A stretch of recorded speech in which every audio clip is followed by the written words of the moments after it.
Welcome to Burhan's preparatory academy. امید کرتا ہوں آپ لوگ سب خیریت سے ہوں گے. آج آپ سب لوگوں کو خوش آمدید کہتا ہوں اسلامک اسٹڈیز کے لیکچر نمبر 1 میں.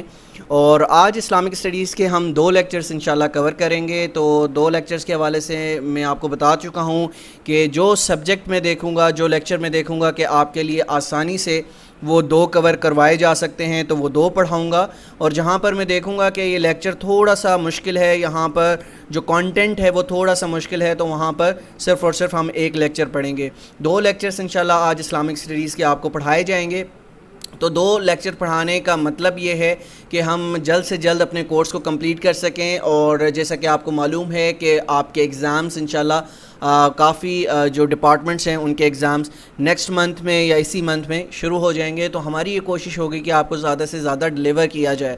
تو آج کے لیکچر میں ہم انشاءاللہ اسلامک اسٹڈیز کو اسٹارٹ کرنے جا رہے ہیں. تو اسلامک اسٹڈیز کے حوالے سے ہم نے آپ کو آؤٹ لائن ہماری اورینٹیشن کلاس میں بتا چکے ہیں کہ کون کون سے ٹاپکس، کون سی چیزیں ہم اس پورے کورس کے اندر کور کریں گے. جن لوگوں نے ہماری اورینٹیشن کلاس نہیں دیکھی تو وہ اورینٹیشن کلاس لازمی دیکھ لیں، وہ آپ لوگوں کے لیے بہت زیادہ امپورٹنٹ ہے. اور اس میں نے آپ کو ٹائم ٹیبل کے حوالے سے بھی بتایا ہے کہ کس دن آپ کا کون سا سبجیکٹ آپ کو پڑھایا جائے گا.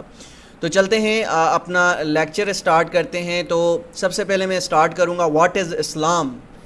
تو اوبویسلی جس چیز کو آپ پڑھ رہے ہیں تو اس حوالے سے آپ کو اس کی ڈیفینیشن کا پتہ ہونا چاہیے. تو واٹ از اسلام اگر میں آپ سے لوگوں سے پوچھوں تو آپ کا آنسر کیا ہوگا؟ اوبویسلی ہمارا آنسر ہوگا Islam is the second largest religion in the world. ٹھیک ہے، دوسرے نمبر پر اسلام سب سے بڑا ریلیجن ہے پوری دنیا میں. اب سوال پیدا ہوتا ہے پہلے نمبر پر کون ہے؟ تو پہلے نمبر پر ہے کرسچینٹی. ٹھیک ہے، تو کرسچنس جو لوگ ہیں وہ پوری دنیا میں سب سے زیادہ پائے جاتے ہیں. تو کرسچن پوری دنیا کا سب سے بڑا مذہب ہے. اگر پوچھا جائے کہ دنیا کا سب سے بڑا مذہب کون سا ہے تو آپ کا آنسر ہوگا کرسچینٹی. دوسرے نمبر پر جو مذہب ہے وہ ہے اسلام. اسلام کس نمبر پر آتا ہے؟ اسلام آتا ہے دوسرے نمبر پر. ٹھیک ہے، تو یہ چیزیں آپ نے یاد رکھنی ہے. With about 1.9 billion Muslims worldwide, پوری دنیا میں اس وقت کتنے مسلمان موجود ہیں؟ پوری دنیا میں اس وقت تقریباً اگر میں اس کو راؤنڈ آف کر دیتا ہوں تو 2 ارب مسلمان موجود ہیں. کتنے ارب؟ یعنی 2 ارب مسلمان موجود ہیں. اور پوری دنیا کی اگر آبادی دیکھی جائے تو وہ تقریباً ہے 7 بلین، جس کو ہم کہتے ہیں 7 ارب انسان اس کرۂ ارض پر یعنی پوری زمین پر موجود ہیں، پوری دنیا میں موجود ہیں، جن میں سے 2 ارب مسلمان ہیں. اور سب سے پہلا جو سب سے بڑا ریلیجن ہے وہ ہے کرسچینٹی. آگے بڑھتے ہیں. The word Islam means submission. اسلام کی لغوی معنی کیا ہے؟ اسلام کی لغوی معنی ہے سبمیشن، جھک جانا. ٹھیک ہے، کس کے آگے جھک جانا؟ اللہ کے آگے جھک جانا. آگے بڑھتے ہیں. Followers of Islam are called Muslims. جو اسلام کو فالو کریں گے وہ کیا کہلائیں گے؟ وہ مسلمان کہلائیں گے. ٹھیک ہے، ان چیزوں کو آپ نے یاد رکھنا ہے. سم ٹائمز ایگزامینر آپ سے یہاں سے کویشچن کرتا ہے اور آپ کو وہ کویشچنس سم ٹائمز نہیں آ رہے ہوتے، تو اس پر آپ نے دھیان سے، اس پر غور سے اب میرے لیکچرز کو سننا ہے. اور انشاءاللہ میرے لیکچرز سننے کے بعد آپ کے اندر اتنی نالج انشاءاللہ بن جائے گی کہ آپ انٹرویو یا کوئی بھی ٹیسٹ جب آپ دینے جائیں گے تو بآسانی آپ ان کویشچنس کا آنسر کر سکتے ہیں. آگے ہم بڑھتے ہیں اور پڑھتے ہیں Muslims are monotheistic and worship one all knowing God. اگر مسلمانوں کو کہا جائے گا، کیا کہا جائے گا؟ مونوتھیسٹک کہا جائے گا. کیوں کہا جائے گا مونوتھیسٹک؟ کیونکہ وہ صرف ورشپ کرتے ہیں صرف اور صرف ایک اللہ کی، جسے ہم انگلش میں گاڈ کہہ سکتے ہیں اور عربک میں ہم اس کو خدا بول سکتے ہیں اور اللہ بول سکتے ہیں، اور اردو میں ہم اس کو خدا بول سکتے ہیں. ٹھیک ہے، تو یہ آپ کو آنا چاہیے. پھر دوسرے نمبر پر جو امپورٹنٹ ٹاپک ہے جہاں سے ایگزامینر آپ لوگوں سے MCQs پوچھتا ہے وہ ہے آرٹیکلز آف اسلام. تو آرٹیکلز آف اسلام، کتنے آرٹیکلز ہیں اسلام میں آپ بتائیے مجھے؟ تو دیر آر 5 آرٹیکلز آف اسلام. ٹھیک ہے، 5 آرٹیکلز اسلام کے اندر موجود ہیں. کون کون سے؟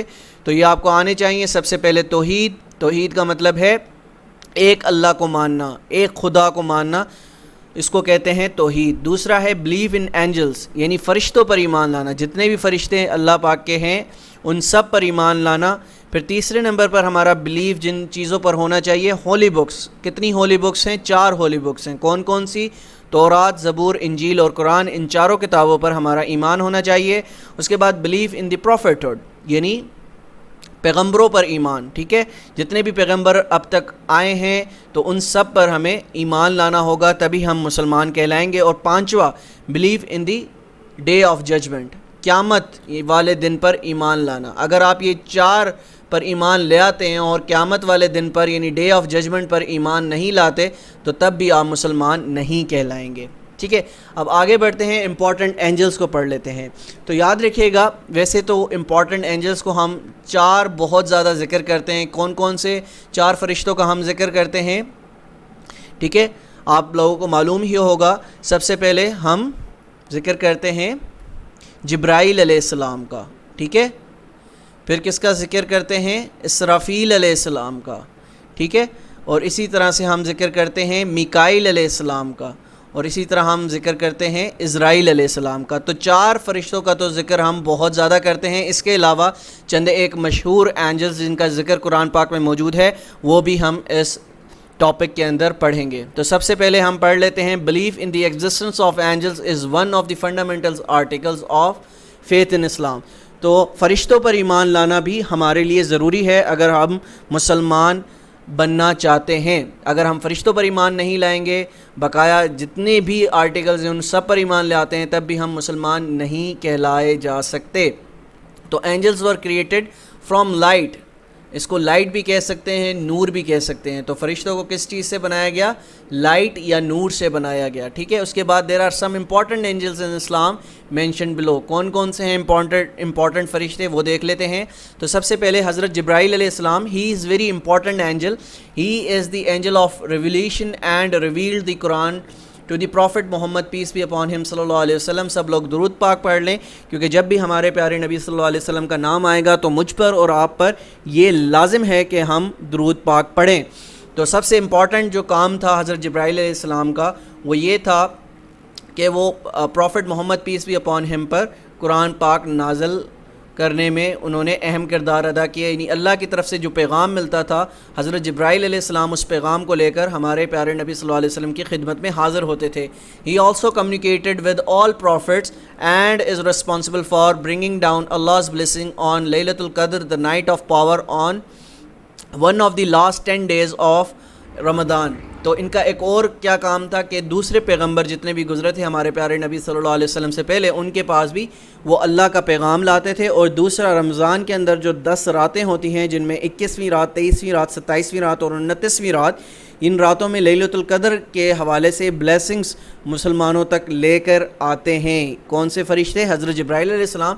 ہی is also responsible for bringing punishment, یہ کیا ہے، bringing punishment on to nations who do many wrongs۔ Jibrail علیہ السلام is mentioned in the Quran several times۔ تو ایک اور امپورٹنٹ حضرت جبرائیل علیہ السلام کا جو کام تھا وہ یہ تھا، آپ کو معلوم ہوگا کہ اسلام میں ہم سے پہلے کافی قومیں گزری ہیں جن پر عذاب نازل ہوئے ہیں، تو وہ عذاب لانے والے فرشتے کون سے تھے؟ اللہ کی مدد سے، اللہ کے حکم سے جو ان قوموں پر عذاب نازل کرتے تھے وہ کون سے فرشتے تھے؟ حضرت جبرائیل علیہ السلام تھے۔ پھر دوسرے فرشتوں کی بات کرتے ہیں، میکائیل علیہ السلام کا کیا کام تھا؟ میکائیل علیہ السلام responsible for directing the rain and winds according to the will of Allah، یعنی اللہ کی مدد سے وہ بارش اور ہواؤں کو چلاتے تھے۔ کس کی مدد سے؟ صرف اور صرف اللہ کے حکم سے، ٹھیک ہے، اللہ ان کو حکم دیتے تھے تب وہ فرشتہ جو ہے وہ کام کرتا تھا۔ تو میکائیل علیہ السلام is responsible for directing the rains and winds، ٹھیک ہے۔ اس کے بعد ہم پڑھتے ہیں اسرافیل علیہ السلام کو responsible for blowing the trumpet that will signal the end of time on this earth، یعنی یہ کیا، سور پھونکیں گے۔ آپ نے سنا ہوگا بہت سے علماء کرام سے، حضرت اسرافیل علیہ السلام سور پھونکیں گے۔ کب پھونکیں گے؟ قیامت والے دن جو ہے یہ سور پھونکیں گے، انڈرسٹینڈ، ٹھیک ہے۔ تو یہ چیز آپ کو یاد آنی چاہیے۔ پھر ہم آگے بڑھتے ہیں، جو چوتھے فرشتے ہیں اسرائیل علیہ السلام، آلسو نون ایز دی ملک الموت، ٹھیک ہے، دی اینجل آف ڈیتھ، ٹھیک ہے۔ He is responsible for parting the soul from the body, یعنی باڈی کے اندر سے یہ روح نکالنے کے لیے جو ہے یہ کام سر انجام دیتے ہیں، اور پوری دنیا میں جتنے بھی انسان موجود ہیں یہ سب لوگوں کی روح قبض کرتے ہیں۔ یہ صرف نہیں کہ مسلمانوں کی صرف روح قبض کریں گے، اوبویسلی اس کرۂ ارض پر جتنے بھی لوگ موجود ہیں، جتنے بھی جو انسان موجود ہیں، ان کی روح قبض کرنے کا کام اسرائیل علیہ السلام کے سپرد ہے، اور قرآن کے اندر ان کو ملک الموت کے نام سے جو ہے پکارا گیا ہے۔ آگے بڑھتے ہیں، جو پانچویں فرشتے ہیں جن کو ہم کہتے ہیں Malik, the main guardian of hell. Guardian of hell سے مراد گیٹ کیپر آپ کہہ سکتے ہیں، کہ یعنی جہنم کا جو گیٹ کیپر ہے اس فرشتے کا کیا نام ہے؟ اس فرشتے کا نام ہے مالک۔ آگے بڑھتے ہیں، سکسٹھ Munkar and Nakir, stern angel who question human upon death as to their beliefs. جب مسلمانوں کو جب قبر میں اتارا جاتا ہے تو 3 سوال کیے جاتے ہیں۔ وہ کون سے سوال ہوتے ہیں؟ ہو از یور گاڈ، تمہارا خدا کون ہے، تمہارا اللہ کون ہے، یعنی تمہارا پالنے والا کون ہے۔ ہو از یور پروفٹ، تمہارا پیغمبر کون ہے۔ What is your religion. اب کیا ہوتا ہے، جو ان 3 سوالوں کے جواب صحیح دے دیتے ہیں تو وہ کامیاب ہو جاتے ہیں، جو ان کے جواب صحیح نہیں دے پاتے تو ان کو یہ پنش کرتے ہیں اور مارتے ہیں، ٹھیک ہے۔ پھر جو 7 ہمارے جو امپورٹنٹ فرشتے ہیں وہ کون سے ہیں؟ کرامن کاتبین۔ These 2 angels sit on every person's right and left shoulders۔ ہمارے جو کندھے ہیں رائٹ اور لیفٹ پر یہ بیٹھے ہوئے ہیں اور ہمارے گڈ اور بیڈ ڈیڈز لکھتے ہیں، ٹھیک ہے۔ اس کے بعد جو ہمارے ایم سی کیوز ہیں، انشاءاللہ یہ ایم سی کیوز آپ لوگ خود پڑھیں گے، میں نے یہاں پر آنسر بھی مارک کر دیے ہیں اور آپ لوگوں کو یہ پی ڈی ایف میں آپ کو پرووائڈ کر دوں گا، تو اس پی ڈی ایف میں آپ انشاءاللہ ان کو پڑھ سکتے ہیں۔ تو اب ہم بڑھتے ہیں اپنے لیکچر نمبر 2 کی طرف۔